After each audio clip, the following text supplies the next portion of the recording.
Patuloy po ang inyong pagsubaybay sa palatuntunang CMN Pilipinas. Sa pagkakataong ito, pakinggan po naman natin ang pag-uulat mula sa CMN Manila. CNN Live Nationwide. Jolene Formaran, magandang araw sa iyo. Magandang umaga, Sir Ariel. Magandang araw, Pilipinas. Nanawagan ang Catholic Bishops Conference of the Philippines o CBCP sa mga Katoliko na makaisa sa nationwide blood donation drive na gaganapin bukas November 15 na inorganisa ng Bombo Radio Philippines katuwang ang Philippine Red Cross. Ang aktibidad na may temang Dugong Bombo 2025, A Little Pain, A Life to Gain, ay sabay-sabay na isasagawa sa 25 pangunahing lungsod sa buong bansa. Ayon kay Cardinal Pablo Virgilio David, Pangulo ng CBCP, sinasalamin ng inisyatibong ito ang diwa ng Kristiyanong pagkakawang gawa, malasakit at pagkakaisa, mga pagpapahalagang nasa puso ng pananampalatayang Katoliko. Aniya, ang bawat patak ng dugo na ibinibigay ay isang konkretong pagpapahayag ng pag-ibig sa kapwa.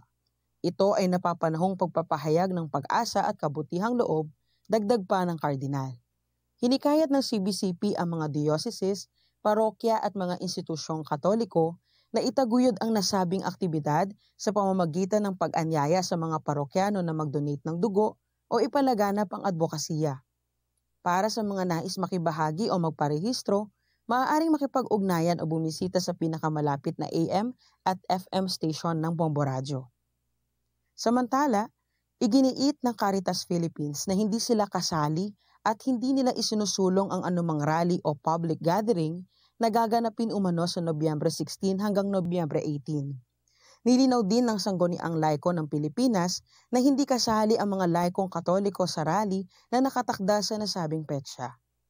Ayon sa Laiko, wala silang kinalaman sa anumang panawagan o pagkilos na may kaugnayan sa nasabing pagtitipon.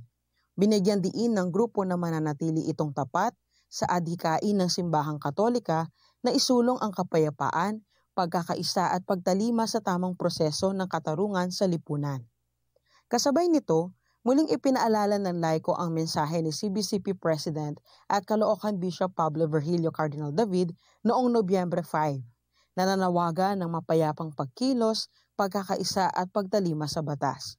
Samantala, nanawagan din ang laiko sa lahat ng mananampalatayang Katoliko na manatiling mapayapa, magkaisa sa panalangin at maging ilaw ng katotohanan sa gitna ng kaguluhan at maling impormasyon na kumakalat sa lipunan.